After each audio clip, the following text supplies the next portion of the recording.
Great, thank you. And I'm going to give a kind of bit of an opening overview of the journey we've been on in England. I think it's important to acknowledge that when I came into my role in 2013, when Public Health England was established as an executive agency of the Federal Department of Health in England, it was great. People like Kay had done all the hard work. They dug up all the rocks, they'd flattened the earth, they put the foundations in, and then I got to build a fabulous house on top of it. So what I'm reflecting actually is, to some extent, the middle bit of a journey. I don't think we're at the end of the journey on tackling inactivity, but Kay will also give us a bit more of the history that came before. Now, let's see if we can get that to work, Nick. This is where the techie falls down a bit. So I want to start it. I like to use quotes a lot. You'll get used to this. Start by a quote from Mandela. And this quote is true as much for physical activity as sport. If you think about how people in communities respond to sport and physical activity, it is one of the few things that make them believe that the impossible is truly possible. You only have to think about friends and family who support lower league teams, who have absolutely no chance of winning that cup. Yet every week, week in, week out, year on year, they believe and hope that something's going to change. And they will jump through incredible hoops to support that aspiration and that belief. Sport and physical activity for many people is a religion. It's one that we in public health have not really learned how to use or to activate in a way that we could to help people change their lives for now and for the future. When I talk about physical activity, I mean anything that gets you hot and sweaty. I do not care how you get hot, sweaty and breathless every day. I just like you to do it every day for at least 10 minutes at a time. Because one of the challenges we have in physical activity is we quickly become polarized. I'm a sports person, I'm an active travel person, I'm all about active play in under fives. It does not matter. What matters is we get everybody active every day. The gains that are achievable by getting an entire nation moving are immense. And too often we get bogged down in the politics of the silos of the sector instead of seeing a whole system approach and the benefit that's gained about helping everyone at every stage of life get more physically active. In the context of physical activity, we all move every day. We're functionally designed to move. Whether we're walking, whether we're wheeling, whether we're going on a bicycle, it's how we function in our lives. There's a growing evidence base that being mobile impacts your health. And we move all the time, but we often don't move quite fast enough to see that benefit realised. And that's one of the big learnings we've had, I think, in the UK, is about changing some of the narrative from any old movement to moving fast enough to make a difference for your health. The potential benefits of being active play out across the life course, and they become more and more important as you age. If you think about the burden of social care, and although it is slightly different here from the UK in terms of who pays for your social care in older age, the one thing that we all want to be able to do as we age is maintain our dignity. And a key part of that dignity is being able to go to the toilet by yourself in privacy and get back dressed appropriately to where you came from. If you don't have the physical strength to get yourself from a chair to a commode, that privacy is taken away, that dignity is taken away.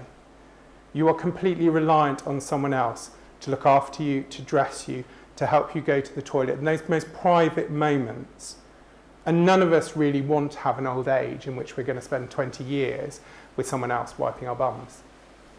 So actually that's why you want to be active every day.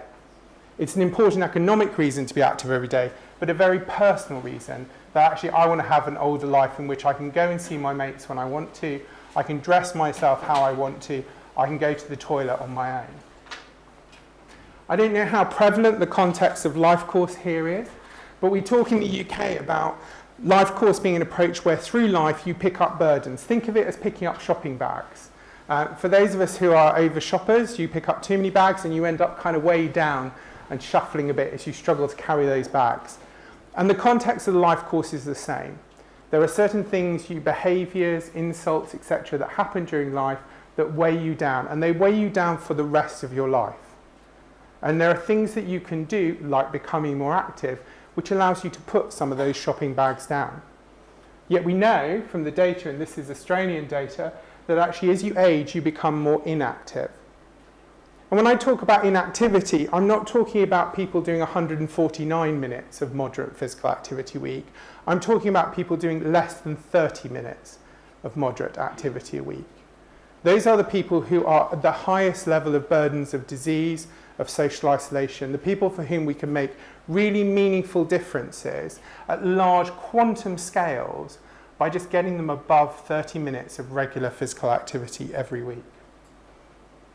There are loads of inequalities in physical activity, groups that face additional challenges. Some of those challenges are physical, some of those challenges are social and cultural. But actually, if you start to focus on the group that are most inactive, those who are doing less than 30 minutes of moderate physical activity a week, and you find ways to enable them to move towards activity, then everyone benefits. If all you focus on is those doing 149 minutes and getting to 150 minutes, it's great, it's really easy. The low-hanging fruit are quick to be caught. But at a population level, in terms of the impact for health, that's not where the need is greatest. So what are the health benefits? I hope for many of you in the room, this is not new news. But the evidence base for physical activity's impact on health is overwhelming. Across the world, people have recognised this, across issues from mental health to cancer and now to dementia, one of the biggest global challenges we have in terms of the increasing life expectancy.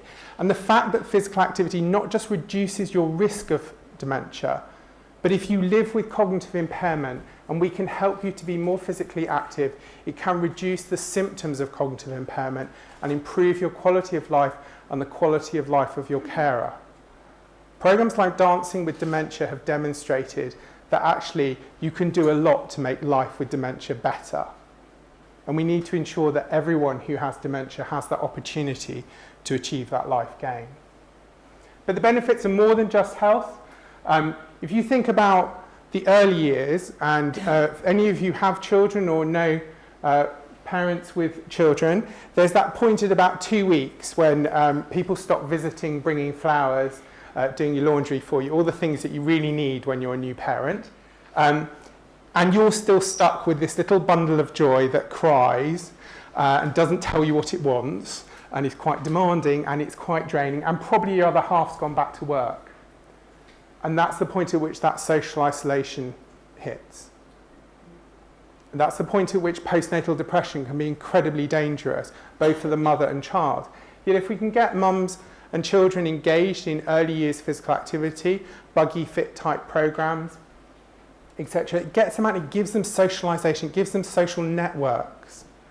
Early years play is so important to preparing children for school, in those fine motor skills as well as their social interactions, their emotional development. In school, the evidence base came from Australia, much of it, about the impact on educational attainment. That actually, if you can support kids to be more physically active, they do better at school. They also behave better, which is why it's a great thing for teachers. And it's about pulling out these benefits for other players in the system and explain to them why this is important to them rather than why it's important to us as physical activity advocates. In the workplace, evidence around reduced sickness absence, increased productivity, and I've already mentioned the impacts for older people around social isolation. And this is my attempt to kind of rationalise some of this into kind of describing the benefits to the wider system. When you think about actually the impact of increased economic productivity and sustainability, that has an impact on the integration of businesses and communities. We know that people that use active travel more tend to be more promiscuous shoppers. They may not actually spend more over a year, but they'll shop in more shops. If you think about, you get in the car and you go to Coles or Woolworths, you tend to only shop in that one site. If you're walking to shop or you're cycling to shop, you'll probably stop at 2 or 3 shops. Now, if you're a local council and you're trying to maintain the viability of a community of a high street, you want promiscuous shoppers. You don't want everyone to just go to the supermarket because that kills the high street. When we talk about the environmental benefits of active travel, hopefully for this room I don't need to explain the concept of the improvement of air quality. If you look at the pictures from China around pollution and smog, active travel can play a really important role in reducing some of that pressure. But if we're trying to get planners to engage in this conversation, then actually demonstrating the impact on traffic congestion, because that's what they're trying to do, is reduce the pressure on traffic congestion. The impact on social care I've talked about, but also that benefit of reducing social isolation. We used to have a public health minister who was very pro-physical activity. She was also a very keen hill walker. And she used to talk about she'd never met a socially isolated, active older person. And if you think about it, it makes a lot of sense. Older people who are active get out. They talk to people, they engage. They can go and access public services. If you're unable to walk out of your front door and down to the end of your street, you're almost by definition going to be socially isolated. And that creates a burden on the state and the welfare system. Improved educational outcomes create improved employment chances. There's also some evidence about reducing the burden of youth justice and criminal systems.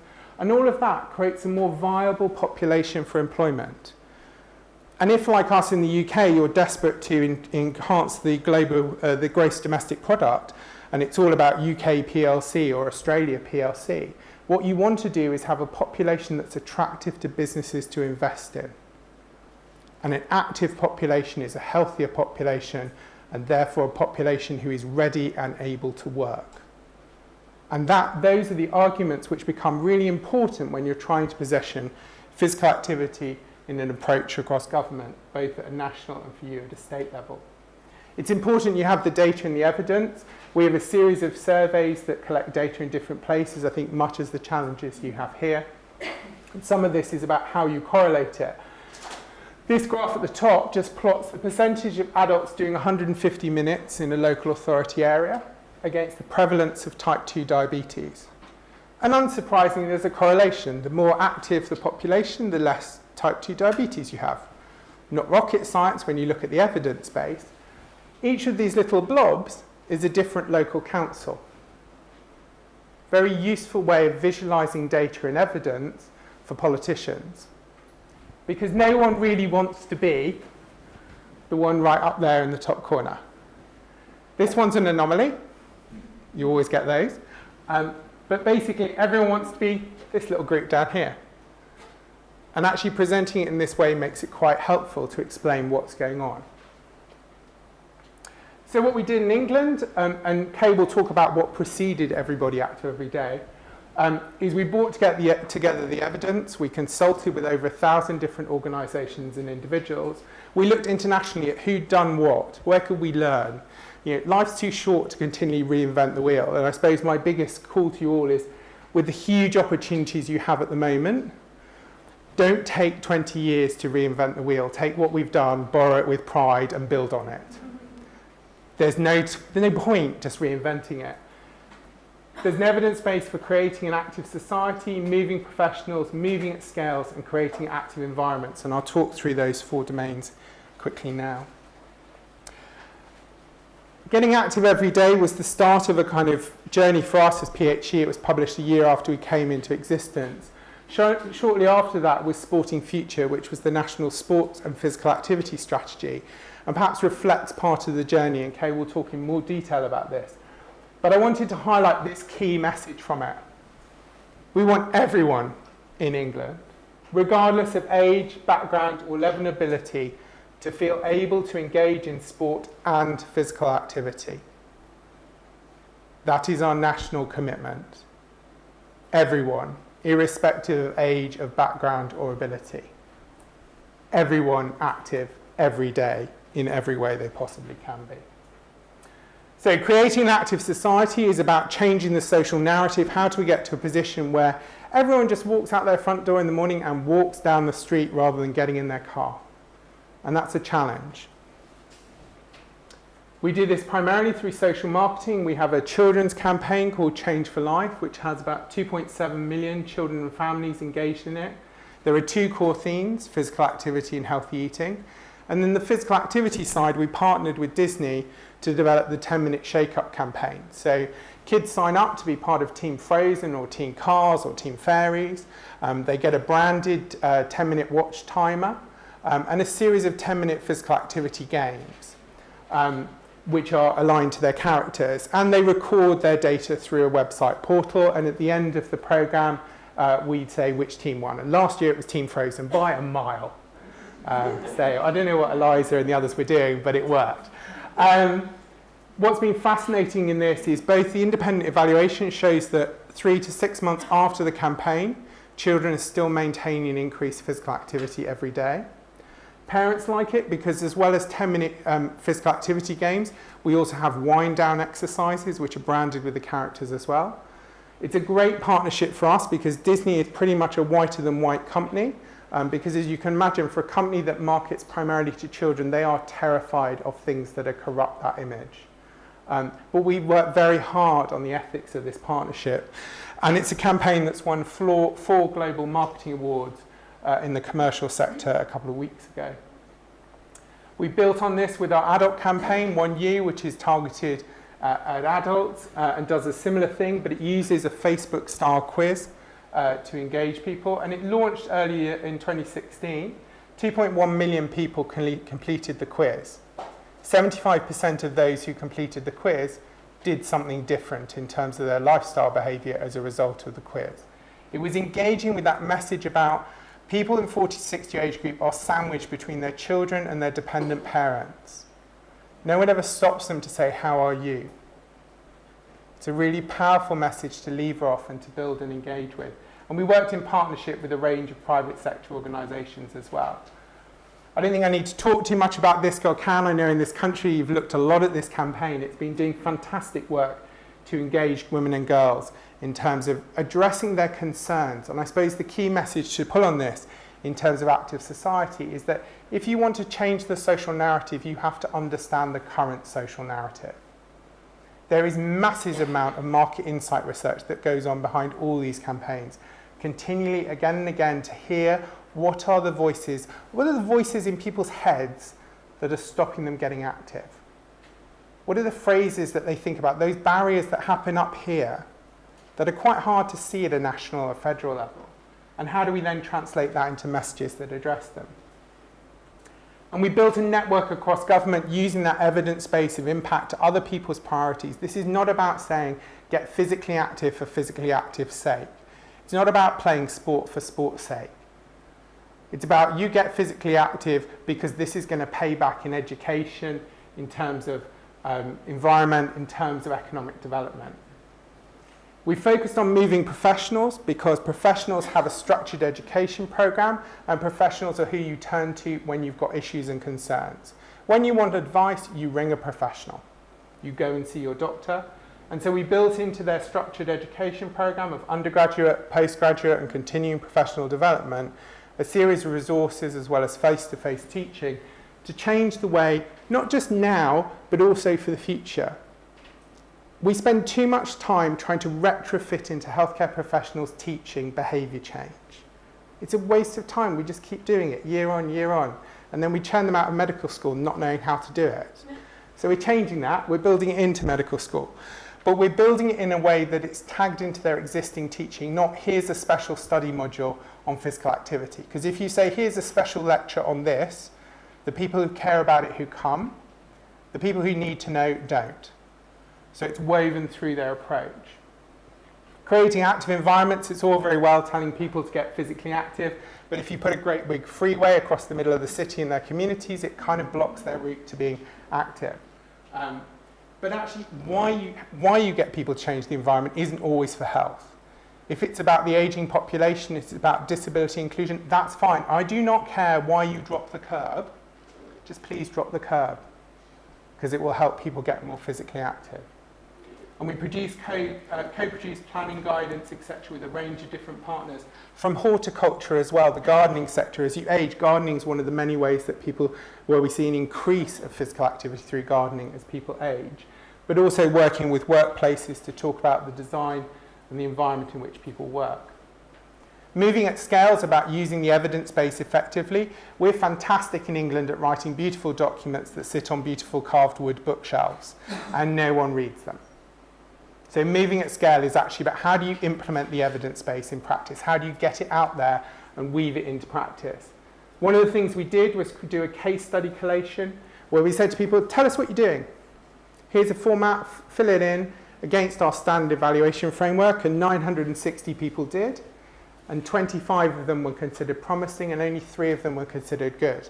And quite a lot of people complained about it. And then we gave every one of the people that submitted individualized feedback on why and they didn't do better than they thought and how they could improve. And then we've just done the process again and seen a significant difference in terms of the numbers. I haven't got the data yet because we're still doing the review. So in terms of some of the reflections and the learning, there is a massive evidence base of physical activity as a golden thread. It can be woven across multiple policy areas. It can be pretty much used to show payback to any bit of government, any bit of the system. But if we want to move to a more active nation, no individual agency can do on its own. Focusing on those who are most inactive, those doing less than 30 minutes a week, presents challenges to areas like sport to help them rethink their offer and make it truly customer focused. Because if we do that, then actually everyone benefits. If we focus at the 149-minute, only those who are already active will just get a little bit more active. It's important to have some totemic landmarks in this space, and it's one of the few topics in which there's politically virtually no risk. There is no tabloid headline really about physical activity, certainly not at that moderate level. So it's safe space. Just thinking about what we might have done differently, as I said, focusing on the 30 minutes. Those people that are most inactive would have been a better place to start. It took us about 5 years to get there. I wish we'd have done it from day one. Bring the data together into a single place, so all the stakeholders went to the same place to look at their data together, was incredibly powerful. And strengthening that narrative for economic engagement. Finally, in this point, I think about bringing in dance. Dance is a really important form of physical activity. It's an important form that can engage people who are never going to engage in sport and don't have a natural tendency to utility-based cycling or brisk walking. Dance is creative. It allows you to open new communication channels with communities that sometimes can be hard to engage with. And you have fantastic opportunities here, I think, in terms of some of the dance landscape in Australia to build on. So finally, I just want to give you some looking forward thoughts, and this is new stuff, Phil, for you, in looking to the future. I'm not sure how many of you will remember the Jetsons, but this is, in my youth, this is what a future family looked like. Because it's really important at this pivotal time of change in Australia, you think of your approach not just for today's population, but for tomorrow's population. For the millennial population, who are digitally native, who are most likely to be ethnically blended, who will live with their parents for longer than most of us ever did because they can't afford to buy a house or move out. Any of you who watched Q&A last night on Australian TV will have seen the 14-year-old, very impressive economic modelling from a 14-year-old from his commerce course, talking about the fact it will take him 126 years to be able to afford a mortgage for a house in his bit of Sydney. So he's never basically going to be able to buy a house. 46% have over 200 Facebook friends, and they are very rapid adapters of technology. And what's important to them, and this is quite important to understand, is what resonates with this group is experience and contact.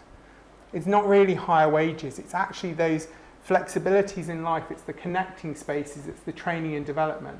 The generation who are coming after them, the Gen Z, Gen Alphas or Centennials, who are even more digitally, they're so digitally native, they're near-native, they don't even think that it's not collecting data, that it hasn't got Wi-Fi, and the concept that there's not a plug in this room to charge my phone would be so alien to them. It's unbelievable. They are totally driven by experience, not by wealth. And what does that mean for the physical activity offer and how we sell physical activity to them and engage in their life? You cannot put the genie of technology back in the bottle. There's a waste of time to even start that conversation. So how do you work with it? Looking ahead, we're all just going to live longer. One in 3 5-year-olds today will live to see their 100th birthday. If you're going to live to 100, that 3-stage model of life, go to school, get a job, retire at 60, 65, doesn't work. If you want to do that, you need to save about 20% of your salary from your 20th birthday onwards. No one I know saves that much money. So it changes the way that we see the world. We're moving towards a more urbanized landscape in terms of way people are living as well. And all of that changes the way we enact in physical activity. As we age, there are some things that just happen as part of aging. These are the physiological changes of aging. But the good news actually is that physical activity can mitigate almost every one of these. It's one of the best arguments to be active at every age. If you think about how fast the world is changing, some of you in the room won't know what this is. This is a fax machine. This is a VHS recorder. This is what came before Netflix. These all existed in the last 20 years. That's how fast the world is changing. I know Pokemon Go, for some of you who are academics, is a contentious area. But some of the evaluation has showed this has had way more impact on people's step count than any of the health apps. And it's had more impact with people who are inactive than people who are active. We need to work with that technology rather than reject it or ignore it. There are emerging contexts that I don't have time to talk about global change, ecological stability, the whole concept of the globalization of the world, and the increasing gap between the haves and the have-nots, which continues to exist even when we see massive advances in life expectancy. The rich live longer and the poor live longer, but the gap between them stays the same. And actually these are challenges that we have to address as we move forward, because the risk is that that gap grows rather than reduces. But my final point is that being physically active across your life is fundamental to your own personal economic independence. It sits at the root of being able to have autonomy over your life choices, being able to achieve what you want to do in life, both for yourself and your family. At a state government level, at a federal government level, having an active nation is fundamental to have an economically productive and sustainable society. It sits at the root of what enables us to have a civic society and a society in which we would like to and choose to live. At the end of the day, the future of our country depends on what we choose to do now rather than what we put off for tomorrow. Thank you very much.